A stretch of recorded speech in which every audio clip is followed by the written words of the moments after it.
In this video, we're going to be breaking down the new Season 4 tank tier list, and tanks are the linchpins of every single composition, so this is also a composition guide for Season 4, but we're going to be breaking it all down. But do me a solid and smash that like, subscribe if you enjoy the content, and let me know what video you want to see next in the description down below. Now, Reinhardt did receive some pretty hefty nerfs. He got nerfs to his health pool overall, both his armor and his base health, and while this doesn't make Reinhardt all of a sudden bad, Reinhardt was teetering on a really oppressive ranked playstyle. And this is the thing about the tanks right now. A lot of the tanks are very close in power level, and Ryan just edged them out before, and in a lot of cases, he's not going to edge them out now. He's still going to be good on the maps that he's normally played on, but it's not like you can force Ryan in every situation. Now for ranked though, Ryan is going to be a bit better, and especially for the metal ranks, I'm going to put him a lot higher when I do my metal rank tier list, because he's very dominant the lower end rank you go. But when we talk about the meta from the top down, Reinhardt deserves very high B, maybe low A. You could justify it, but I do think that he centers around here. Not playable on every map. There's a lot of maps that are just not going to favor him. Many maps are going to favor more dive-centric characters or Sigma long-distance sniper maps, but on the maps that he's good in, he's amazing and he's incredibly powerful. Now the next character that we have is Winston, and Winston actually gets a bit better in the new meta. He's actually fairly strong at targeting many of the strongest supports in the game right now. He can contest snipers on the maps that he's good in, and of course he plays well with one of the best DPS in the entire game right now, Tracer. Now Winston unfortunately is a character that needs a lot of resources, and for ranked it's a bit hard to play him. I think that especially if you don't have the amount of healing and support that you need on this character, it's gonna be pretty hard to make him work. And in addition to that, he's a lot better when you're doing a set dive with him. So if you have your bubble creating value for everyone that is going in with you, it's fantastic. If you're doing it all alone, I think there's a bit better dive options, characters like Hammond or even Doomfist. Now that being said though, on maps that are favored for high ground taking, Winston's always going to be great. Maps like New Bonnie, Hollywood Second, Winston is going to be fantastic. But from a power level point of view, there's a lot of alternatives that are better in more situations. Winston can also be fairly hard to play at the highest level, and he does have a high skill ceiling. So while I think the character can take you and carry high ranked games, he's going to be a bit hard to do so. And of course there are maps that he just can't play on, maps that are long distance, maps that are difficult to dive on, where characters like Hammond, if you're going to try to dive on like Junkertown, Hammond would be a lot better because Hammond can operate behind them and around and needs less resources. Winston's still good, but he's not breaking any metas wide open right now. I'm going to put him a little bit under Ryan in the B tier. Still solid, but a bit situational. Speaking of situational, we have Zarya, and Zarya's in this strange spot where she's super strong, but she has really bad matchups. If we think about Zarya's, like she destroys characters like Arisa. She's fairly good against characters like Ramatra and Diva, of course, as long as the Diva plays into her. Of course the Diva can play around her, which I'll talk about in a bit, but Zarya is really good when things are flat, the maps are flat, the fights are flat. But the second that characters are getting dove around her, the second there's a Tracer in her backline, the second there's nothing that she can interact with nearby, she becomes really easy to counter. And it's strange because there's games where Zarya will hard carry, like carry harder than any other tank, but there's other games where she just feels like subpar. And I would say that she kind of is low based on her lack of flexibility. None of the sniper maps you can play her on. Many of the dive maps, she is really poor against many of the dives. So when she's bad on dive, she's bad on sniper. And then in the brawl matchups, I think that a lot of times she is not great in that situation either. Ryan typically is a bit better. I would either put her low B or high C. I think for the carry factor of her, the fact that she's still a strong character, she could still carry games, I'm going to put her in the B tier, but at the bottom of the B tier. I don't think that she's better than Winston or Ryan. She's usable in less situations, but on the situations that she's good in, she's amazing. And of course, for the metal tiers, which we'll talk about later, the metal tier list, she's going to be higher because I think that she can carry harder than a lot of other characters can, even if she is not nearly as good in the meta as some of these other characters. Now let's talk about Junker Queen. Junker Queen is a character that unfortunately just needs a little bit of buffs. I think Junker Queen is amazing. Her kit is crazy. You can hard carry her. She's one of the best characters to hard carry with. When you have, like, when you're the best player in the lobby, Junker Queen can do it all. But unfortunately, Kiriko feels like she counters you. You can die very easy to just getting discorded and shot at. A lot of characters are hard to interact with, like Tracer. I would say overall, Junker Queen just feels a bit underpowered. You feel fairly fragile and squishy. Oftentimes, you're in a situation where you have to use your shout defensively just to live, and if people target you, you can just get targeted and killed.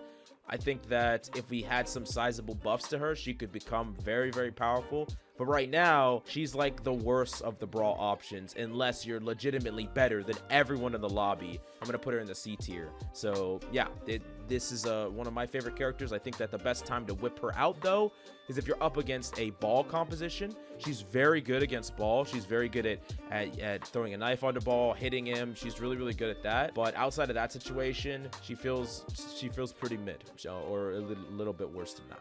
And now, speaking of mid, let's talk about Arisa. Arisa is also in a strange spot. I'm going to put Arisa up here above Junker Queen. Arisa is like a tool that is used in a very specific situation where Arisa is kind of generally okay against shutting down tanks, but most of the time you take the agency away from yourself and you kind of autopilot as just, you know, just this blob that doesn't really do anything or accomplish anything. A lot of the times you can't interact with many of the DPS or supports, not the way like you could before when you had high damage. And a lot of tanks just avoid you, or they play their own game and they just basically just don't care about you. Characters like Sigma will poke you out. Ramatra will just keep poking and playing from distance until there's an opportunity to go in. Ryan will basically just completely ignore you or get close to you and swing on you when you have no cooldowns. Winston will jump past you. Like, a lot of these characters, they just get to pick and choose their engagements, and because you don't have the ability to pivot on their backline, like Arisa can't really go and punish DPS in the way that she could before. You're not really in a situation where you can afford to just ignore the enemy tank and try to do the same thing, because this is something that happens a lot where, you know, let's say the Doom Ryan matchup, right? Doom can play keep away from Ryan, but every once in a while, Doom is going to pivot. At the same time, Ryan is going to pivot into the enemy backline, and y'all can both try to accomplish more in each other's backlines in between, trying to keep each other in check. But if someone tries to pivot into your backline and you try to do the same thing on Arisa, you're just going to be less effective the majority of the time than they are. You're just not going to be pound for pound the same amount of value.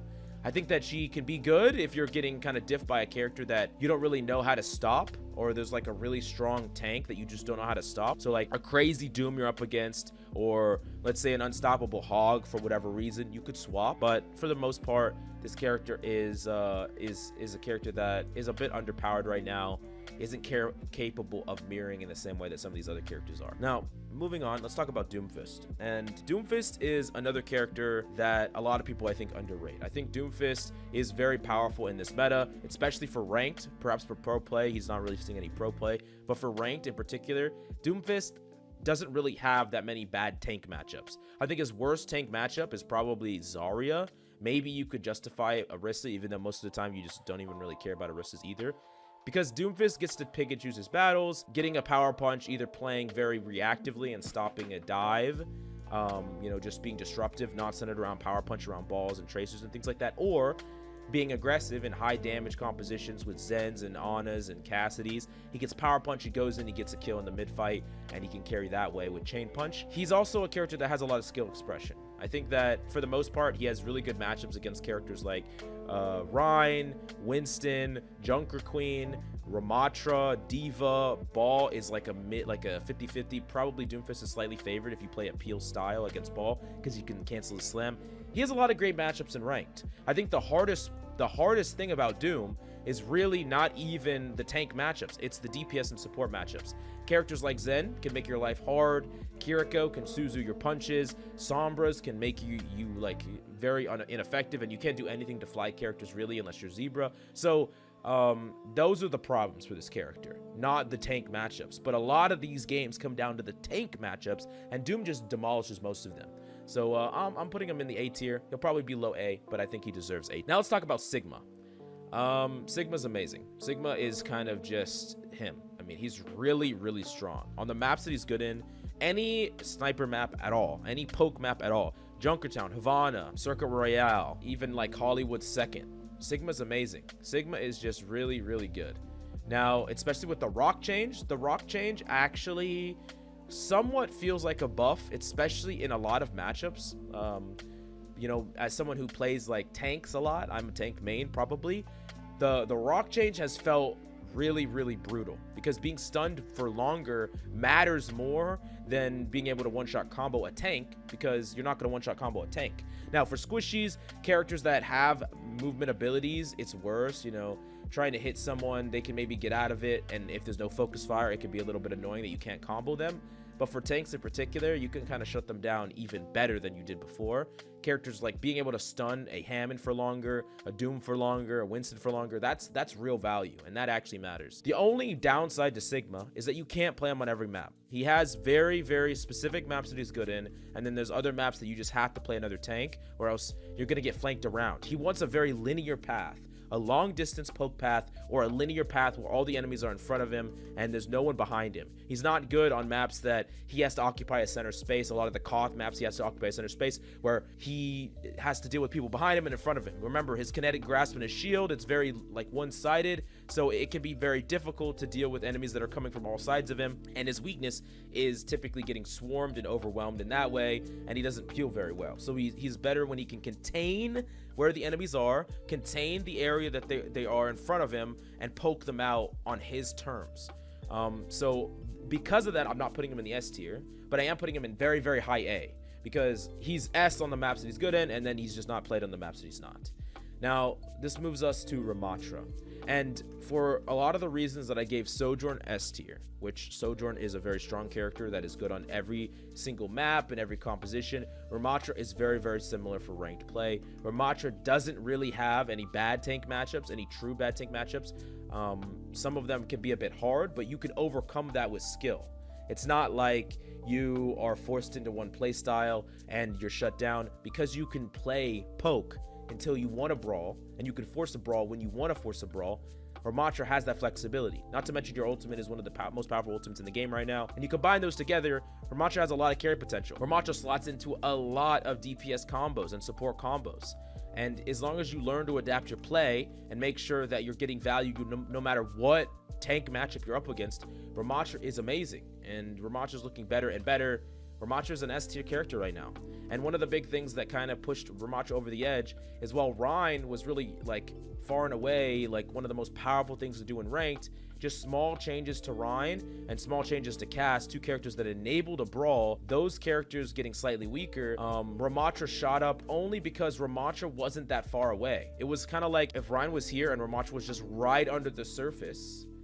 Just that small nerf now makes Ramatra slightly better. But that doesn't mean that Rein isn't very strong. That doesn't mean that any of these characters are very strong. Honestly, tank balance is closer than we've seen in a long time. I think a lot of these characters are very close together, and all of them are viable for different reasons.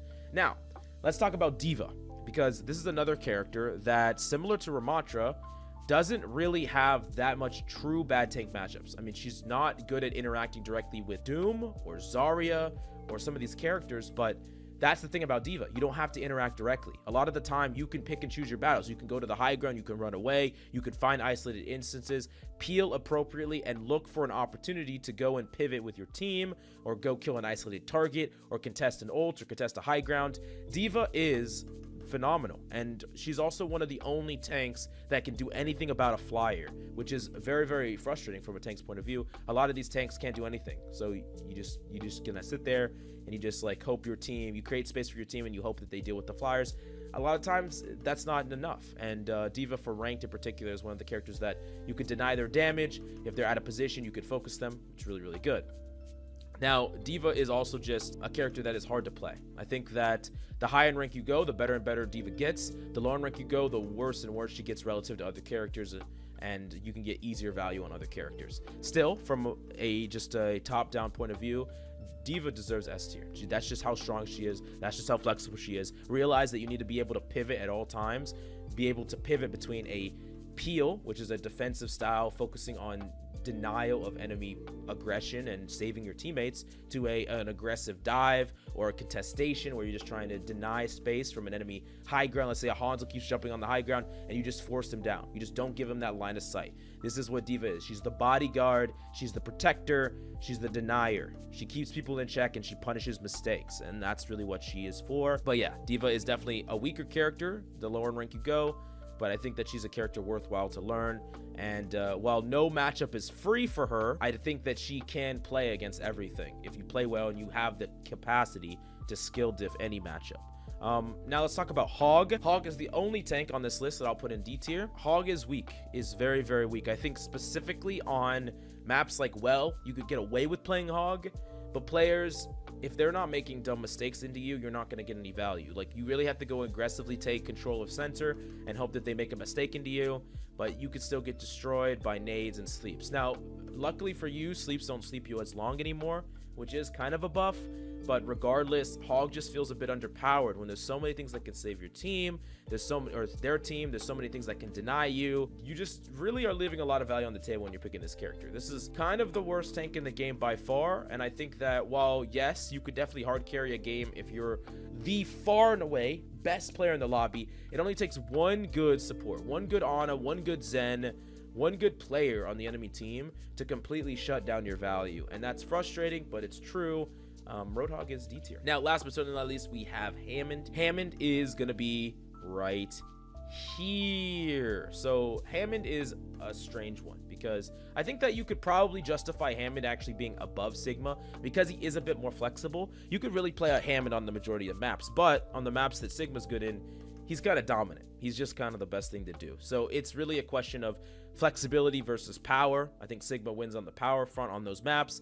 Hammond wins on the flexibility front. Hammond, the thing that I see, the biggest mistake I see, I've been coaching a lot of Hammonds recently, is they don't slam in the line of sight of their team. And this seems kind of obvious, like, oh, obviously you're supposed to do that, but you'd be surprised how many Hammonds operate on a much faster time frame than the rest of their team. You got to realize that a lot of times on Hammond, you need to be setting up in a position, looking in third person, and just waiting for your team, looking at the enemy team, allowing your team to get ready so that when you're doing hard committal slams, you're doing it within line of sight of your team and you're not getting too far ahead of them. But Hammonds will roll out, go in, slam down, and they're just way too far ahead. They're on a completely different time frame than the rest of their team. And I've coached, Hammonds all the way up to masters, and they still do this stuff. So it's really important. When you learn to master Hammond, you can do so much on this character. Being able to be self-sufficient and not rely on as much heals means that you can play some weird support compositions that are powerful, like Zen Brig, where you couldn't play a Zen Brig with pretty much any other tank composition because it's not enough raw heals. But with Hammond, you don't care. So you get to have the ultimate pairing of a super strong bodyguard with a Discord, and a discorded target with you slamming in with the Tracer coming in with you. It's just free kills. It's just amazing. And I think that the hardest thing to deal with on Hammond, just like with Doom, is really the DPS matchups. Some of them, like Far Mercy, Sombra, May, can be really annoying for Hammond in particular. And then of course, like getting slept, getting discorded, these things are always going to be annoying. But still, you have the means to play around many of these things, and I do think that Hammond is still really, really strong. But this is what I would say overall the meta is from the top down. This doesn't mean that just because these are S tier characters doesn't necessarily mean that they are the definitive meta, because like I said, many of these characters down here have maps that they're good in, and if you're a flexible tank, you can play characters on the maps that they're good in and play other tanks on the maps, like on just general maps. But all in all, this is my tier list. Let me know if you agree or disagree in the comments down below, and let me know what tank you're planning to grind this season. Also, what buffs do you want to see on the tanking category? Anyways, thank you so much for coming by. Hope you enjoyed the video, and I'll see you next time.